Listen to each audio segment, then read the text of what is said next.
Welcome back to another kind of funny reaction, this time to Star Wars The Bad Batch, Episode 2, Attack of the Clones. That's not what it's called. I actually don't know what this episode's called. I'll Google that. I'll Google that in a second. But I'm Tim Gettys, and joining me, of course, is the boss baby himself, Barrett Courtney. A good soldier follows orders, Tim.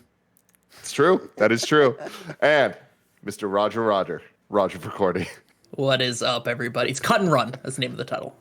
That's right. Cut and Run. Yeah. Cut and Run. Cut and Run. So once again, proving Barrett Courtney knows his fucking shit. He does. Well, I didn't call this one. I didn't call this Cut?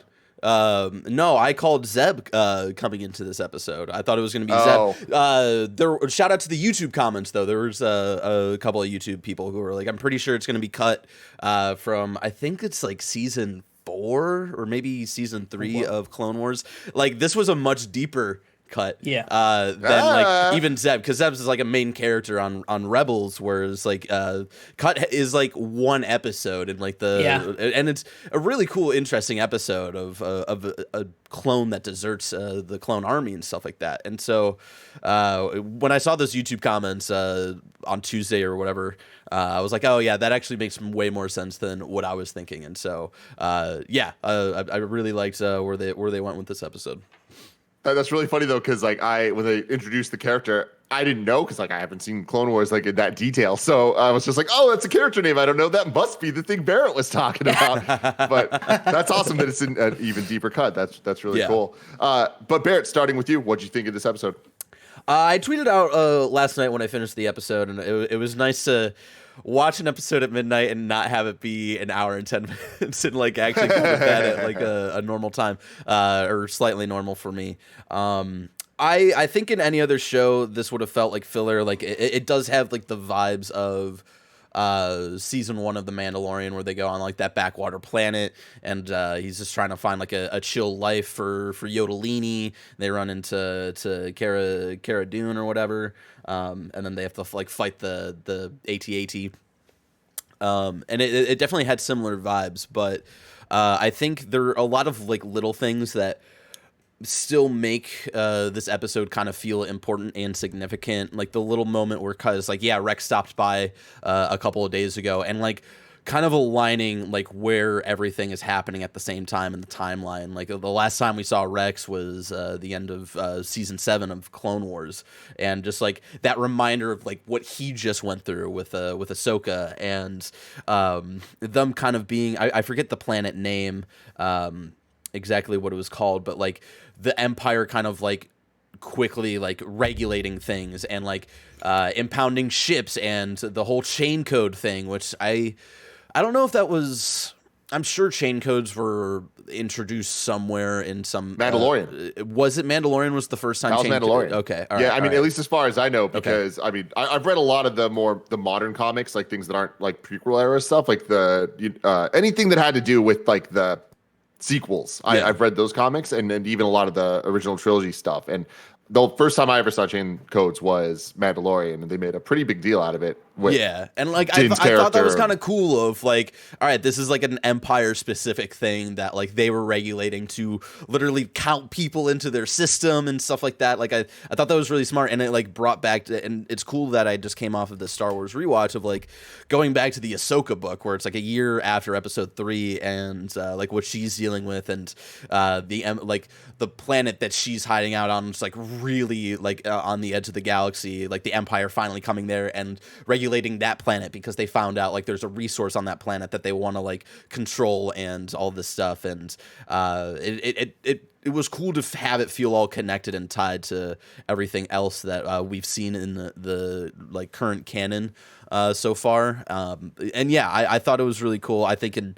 any other like type of show or with any other showrunner, I think it probably would have felt a little weaker to me, but I think it did a good job at making small things feel important. And we can talk more about the character stuff in a few moments, but I dug it.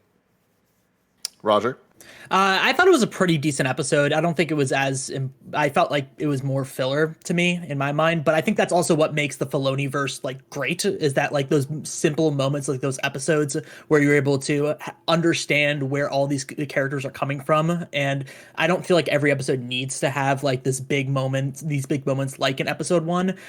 But I also think that that's also why I think these episodes, the show specifically, shouldn't be week to week. I think it should be like kind of just a binge in general, because I think that's where a lot of like you really grow with these characters as you're just marathoning through these episodes. So I think week to week isn't really the best place for the show, but I thought it was really great. I do love the transition period, like seeing that the fascism coming into this planet, like the subtle changes slowly but surely, like, and also then like trying to like realize and like the whole idea of like, okay, like the war's over though, right? Like the war's over, right? Like people trying to like pretend and like and kind of like convince themselves that they're done. But yeah, it feels like a hostile takeover and stuff 100%. Like that. Yeah, 100%. So I thought that was really good. I think the Omega stuff was really good. I think that she's already in a much better place than Ahsoka was in the first season of Clone Wars.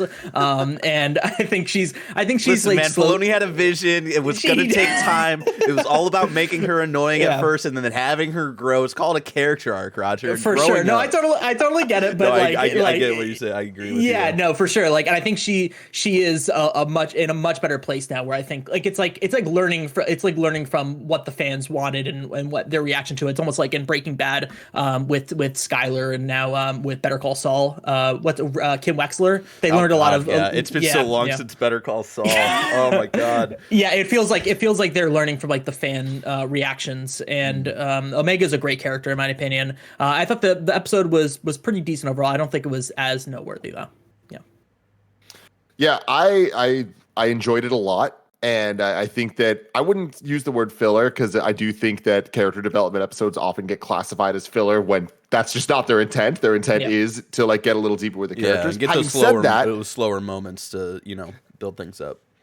Having said that, being newer to this whole Filoniverse thing, I find it a little disappointing that it seems like a lot of the character tropes are just kind of well-worn territory of like, oh, we're getting another story that is just like Logan. I wanted to bring this up as well, of like, how weird is it that like they had like pretty much an idea of what they wanted the Mandalorian to be, and then have another story so close to the Mandalorian where it's like this weathered man who's like a badass and like kind of like a war guy and knows how to fight, who's like kind of emotionally stunted and stuff like that, and then he has to like take care of this like adorable child that's gonna like make him wear him down a little bit and open himself up and learn who he wants to be in the galaxy and stuff. I was like, we just got this with Mandalorian, and like I it was a thought I had in the back of my mind on the first episode. I was like, is this where they're going with it? And then this episode like really cemented of like, yeah, this is where they're going with it. And I think it's so interesting, just like 6 months after Mandalorian season 2, where we seem to like have like not like the end of Mando and maybe Grogu's story, but definitely like a moment in their story where it's like that's what they're building towards. And I think it's just so weird that they're deciding to do this kind of like character relationship trope again so soon. And I wonder if they have any plans to differentiate it at all and make it feel different. So yeah, I think they do. And I think that's the thing is like, going further with this, I wanted to save this for later in the episode to talk about, because I want to focus more on this episode. But just to let you guys know for context here, the last episode that we watched last week got me so hyped about this shit that I was like, you know what? I'm going to commit to Rebels. I'm going to do it. Yeah, like everyone's talking about Rebels. I was like, I've tried Clone Wars from the beginning too many times where I'm just like, the truncated orders. You watch you watch season 7, you got to like the emotional, impactful stuff. So yeah, I have like a lot of background with it, but I'm like, you know what? I want to commit to Rebels because I love that era so much. And I'm just like, and everyone talks so highly about it. So I'm like, cool. So I'm almost done with season 1. Like I'm like, like I'm like fucking in. I am really, really having a good time with it. I'm excited I apologize ahead of time of, I will never go to bat for the art style of Rebels. And there's I get it. There's going to be some characters you see and you're going to be like, what the fuck? Why? Yeah. And so, but the story that's there is so good. So I'm excited. I'm having a real good time with it. I love all the things they're getting into. But watching that and like I also just recently watched the first couple episodes of Clone Wars because I was trying to start it the right way and just do it all.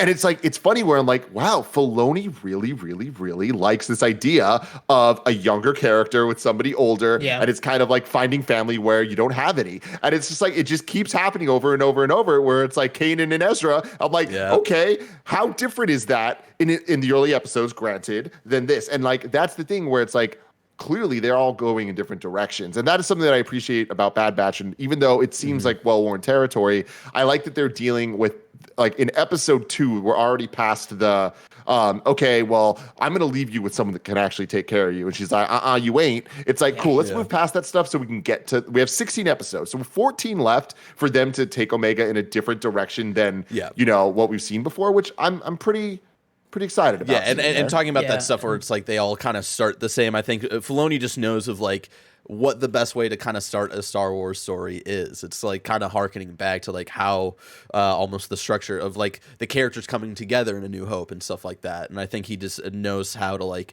at least grab you. Because even though like I like while watching this episode, I was like in the back of my mind of like, this is so similar, like so close to The Mandalorian, and we just got The Mandalorian and stuff. But like I was still emotional when like Omega was like being carted off with the family and stuff. I knew she was coming back. It wasn't going to be the end, but like seeing her reaction to it, and then like seeing her come back and all of this stuff, and at the end where Hunter is like, if this is like where you want to be, then this is where you'll stay. It's like, oh fuck, like they're already selling me on these relationships, even though it is like kind of similar territory, and I'm excited to see what where they go with it. And there's some interesting theories in our comments for the first episode that maybe we don't have to dive into today, but someone pointed out of like Omega's hair seems similar to a certain character and stuff like that, so she might not be a 1-to-1 clone of Django, but we'll have to see. Yeah, it's interesting because I feel like the bringing in Cut so early, and that is a deep cut into the Clone Wars, which is also one of my favorite episodes of the Clone Wars. It's because so good. It's an amazing episode, and I think that Cut's story always resonated with me because that's always what I wanted Rex to have. I always wanted Rex, when we flash forward, to have a family and everything, and like just to be out of the shit, and it's and we never get that, and I think that showing Cut in this also, by the way, having Cut have so many connections, which is interesting that he like that the Bad Batch knows about him, and the Wreckers is like family. It kind of makes sense because like in a way Cut is also like a defected clone in a way, where he's able to leave and not have to follow orders and stuff like that. So I do think it kind of makes sense, and like I think it makes sense from a storytelling standpoint as well, of like kind of being a foil of the Bad Batch and like looking at the life that they could have but they realistically won't, with a clone that is kind of similar to them. But that's what I'm saying. Like I think that that might be the direction they're going with, right? Like with Mandalorian, like it's clear like the separation of Grogu and Jin Jargon, right? Mando. Like that is, they're clearly not going to have that like that world where they're able to like actually grow and like have a family and like do that thing. So maybe that's a possibility that they're going down. We've never had like actually like someone that actually settles down and like has a family. So it's like maybe that's the direction they're going towards. But it's interesting because there is, you're right, like they don't start off on very similar directions, but there is a lot of places they can go with this. So what's interesting to me about this episode in particular is, what we're talking about here about this trope seems to come up a lot. And I think at the end of the day, like there's no joke that I'm trying to say here. It's like, but Star Wars is about family. Like it always has been. Like it's like you look at, the Skywalker saga, like all that stuff. Fast and Furious, But I'm not doing that. But it's like real talk though. In Star Wars, it's like it is about family, and it is about like what that means to have and like your real family members, found family, all of that stuff. So it's like it's cool to see that. Having said that, this episode, and granted, you guys are way more experienced with me when it comes to Clone Wars and Rebels and stuff, but like a lot of this didn't feel Star Wars to me. It felt like something different, and I thought that was really cool and kind of interesting. And like even musically, they made a lot of choices. There was one thing that was stuck in my head where I'm like, I know this song. What the fuck is it? And you guys know how I am about music, where I'm always trying to like tie back the themes, and it was driving me fucking nuts. And then it hit me last night. It's a song from Halo 3.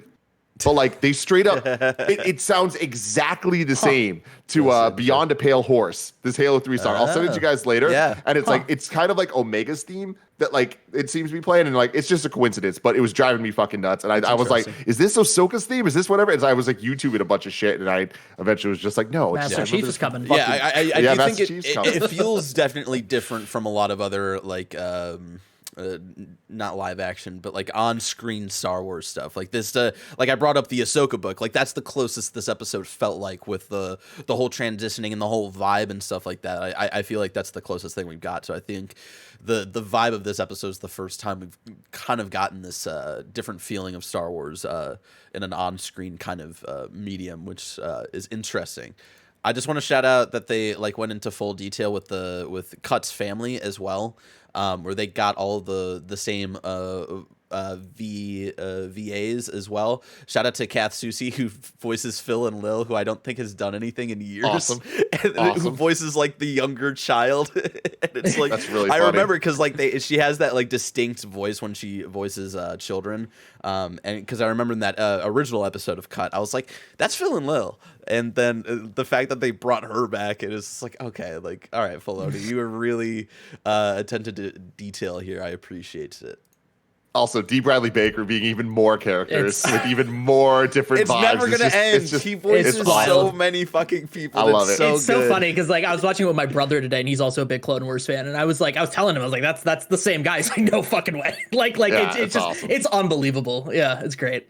So I was saying like it felt very not Star Wars, but that's kind of anchored in things that are so inherently ridiculously Star Wars. There were some moments that like, sure, they're heavy-handed, but really worked for me. And that was Omega like looking at the dirt for the first time. And it just reminds me so much of Rey kind of feeling the rain for the first time, or seeing the green on the planet. I forget the name is, but where Maz's castle is. Yeah. And then it also reminds me of like Luke looking at the twin suns. It's like there's just this moment of sheer wonder and of discovery of like something new that's out there. And like that is so quintessentially Star Wars. And like, sure, it kind of is just like, been there, done that, but it still makes you feel something. Yeah, and it's like and especially that's the because key with thing. like Omega like coming from a lab essentially, and like this very Totally, like from Camino. pristine like planet and Pure stuff like white, that. very apple Yeah, looking, and, very like, just, it's just like, water and rain. Being on this planet where it's like kind of like not gross, but it's like like kind of dirty. It's a backwater type of planet and stuff like that. Like that was a really cool moment. I absolutely loved that as well. Let's see. There's a couple things I wanted to point out. Shout out to the cat from episode 2. Exactly. That's what I want to say. Wait, hold on. I forget what Yeah, it's called, but yeah, it's Attack of the Clones Coliseum. when they're in the Coliseum and they're fighting all the animals. That's the cat that goes after. Oh fuck yeah, that was episode 2. yeah. Exactly. Yeah. Okay, cool. I was just getting my episodes confused. Yes, exactly. That was awesome. But that scene, this episode didn't feel as beautiful to me as episode 1 did. I was so impressed with episode 1 visually and of Bad Batch, and then episode 2, there was just moments of. The lighting was still great. The cinematography, Oh yeah, and like all that was shot great. of Omega in the ship, like after she deals with like that whole cat, and then Cut takes her to the ship, and she's like having this kind of emotional moment where she feels like she fucked up and failed, and like there's this like that lighting shot. I was like, damn, that is a pretty ass shot. This is a pretty ass show. So it's pretty, but there's just moments of animation that I was like, oh man, this is a kid show. And I hate when, and I know it's a kid show, but that doesn't mean it needs to look like a kid show or act like a kid show. And these shows work better when they don't. And it's just when the cat thing was coming at her and the way she kind of like like went like cowered and even about like it the as, way the cat like ran away and stuff too. That was like very It's just like weird calls, and like Invincible had some of these moments too where I was just like, oh my god, it just stands out because the rest Shout of out it looks to so the good. 3D animation in Invincible and Oh, like yeah. random like backgrounds. It's like, what was the So point? funny. Like, what? But anyway, like that's such a minor criticism for stuff, but I wanted to point it out. Yeah. Just so we're not just purely praising this thing, but I love all of the little tiny little like Star Wars things, like the cat being from episode 2. Obviously, I love that you call it cat because I would never call it that. I'd go more lizard, but I guess it is kind of kitty like. It's like a cat. Anyways, It purrs. but Kitty-like. the Scomp link, the fact that they brought Scomp into this, they're talking about it from Fallen Order. Oh, I totally missed that. I don't think There was like they were just putting the Scomp link in to like get information from the it was early in the episode. Okay. And I was just like, oh shit. Like I remember that's a word I only knew because of Jedi Fallen Order. And I was like, that's a weird I totally thing. missed But that line. But it's dumb little Star Wars stuff where it's like things coming back. But, bigger stuff that's not dumb is what you guys were talking about like the transition over to the Empire and how fast it happened. And I think that what's really cool about the show is that is the point of the show existing, is showing us and teaching us the transition, how it happened, all the criticisms we've had for so long of like, how did this all go down? When did they stop being clones? Like, why are like the stormtroopers so dumb when we get to A New Hope and stuff like that? Yeah. They're explaining it, and I really appreciate all that stuff. And I think that it's really cool, like seeing the more like the political side of Star Wars in a way that like is a little more straightforward and makes sense as opposed to like what they, I guess, attempted in episode 1. Yeah. But I thought it was very, very episode 1 of the movies, not of the show. Yeah. And then the chain link database stuff, all of that, I think it is such wise stuff. And it's what we've been talking about the last episode and even in Mandalorian and all that stuff. Like, clearly Filoni is trying to fix the sequels already. And it's like, he is building it. What I love, though, is he's trying to connect the strings from prequel era all the way to sequel era so that the Palpatine stuff makes as much sense as it possibly can, And it's like, that is cool that like we're getting like so early in the timeline, these hints that hopefully will strengthen shows like Mandalorian and strengthen the rest of the spin-offs that we're about to see. Lucasfilm came out with another bad movie and Filoni just put out his cigarette. And he's like, shit, here we go again. Like, gotta fix another bullshit fucking decision. I really thought was interesting was when they were going in the market and you see like that hologram of like the Empire figurehead just talking about like how everything's safe now and there's everything's gonna be good, there's equal opportunity. And honestly I was like, this is kind of convincing. You know what I mean? Like, this is kind of a convincing argument. Like, and I was like, I get it. He's a charming dude. I exactly. Yeah. I think that's like interesting because I feel like the show, I mean this whole series, of course, it's like the Empire, like how the fuck do you not want to fight them? How do you not realize they're bad? But it's like, okay, like I understand how this transition like of this power is happens. like an era where like nobody's really sure like what happened. Yeah. Like, all we know is like the Jedi are dead and now it's an Empire. Does that really affect us? Like, I love it. I forget like how much we talked about it, but like it goes back to that conversation with Saw Gerrera and like do we really trust them, and are they telling us the full truth? If they're lying about this thing about you coming after us and who we really were, like what else are they lying to us about? Yep. And I love that like we're finally getting that like perspective that isn't a Jedi, because like we've gotten Ahsoka and Cal Kestis and stuff like post Order 66, but I love that it's just like kind of random people being like we don't know what the fuck's going on, and like we'll try to get chain codes to kind of like hide ourselves away and like try not to worry about the Empire. Hopefully it doesn't affect us, and I think that's a really cool perspective. Yeah, totally. And the one question I have, and maybe I missed something last episode or just forgot it, or maybe this is something that they're not yet explaining, but why not use the clones for the army? Is Tarkin just like clonist? Yes, there is. They mention it. It's like a kind of an offhand comment. There was a mission that Echo went on before Echo was experimented on. I think it was like the mission where Echo was like lost, essentially, and Tarkin was. They were escorting Tarkin somewhere, and it was pretty obvious that he did not care for clones. I don't know if they ever go into why, but I think he's just kind of unconvinced of. Kind of like the selling points on them, and he did talk about like the Empire maybe not like wanting to keep paying for the clones, and since they're like expensive and shit like that. I mean, well, I was thinking about that. I was like, that's a good idea, but then I was like, wait, I mean, they own everything. Like, money doesn't matter to them. Like, it doesn't matter at all. But then I think in my head, at least the way that I think they're going about it, is that like they fought, like the clones were created to fight robots, and they were like losing to robots. So it's like I think that they were also like they're like robots in the terms of like the way that they conduct business and they conduct their strategy. So I think that with that's why he was interested with like Clone Force 99, right? Like the idea that they are they're smarter, they have different tactics. And I think that bringing in regular people that aren't clones, that don't have inhibitor chips in them, they can control them in different ways, but then they can also build them up to have interesting general tactics and fighting and things like that. So that's the way that I interpreted it, but they might go a different direction.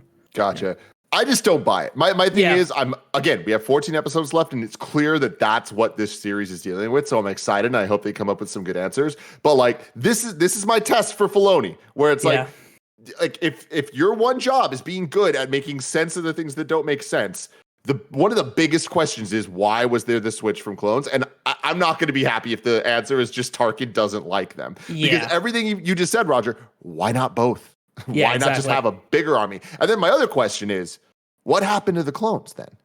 Yeah. I know I'm asking questions that we're going to get answers to, or at least I hope we're going to get answers to, but that's exciting. Like, are we going to see like what happens to these clones? Like, do we know anything?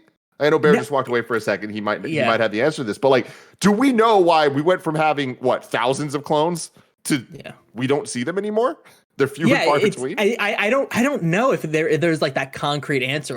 We just know that they've disbanded them and they stopped using them and they don't find them useful anymore. And I think that's like that's the question that a lot of Star Wars fans have. And I think it's also like no one knew, like George Lucas didn't know what the Clone Wars was when he mentioned it in episode 4. So I don't know.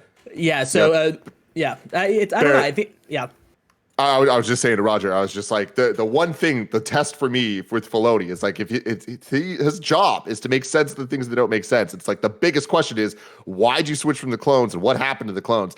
And I'm hoping to answer it, because the answer of just, it was Tarkin. I'm like, that's like, Tarkin doesn't like him. Not enough. No, I don't think that'll be the full answer, because I don't think it'll be purely from Tarkin. I think he's like the one like mainly pushing for it, but I imagine we'll get maybe something a little bit from Palpatine, pardon me. It'll be interesting. All we know, as far as I remember from the Ahsoka book, which was a year after Episode 3, is that like by that point they're gone. Like clones aren't serving. So how? So what's your theory? What the fuck happens to the clones? Is it a big fight on Kamino somehow, and like that ends?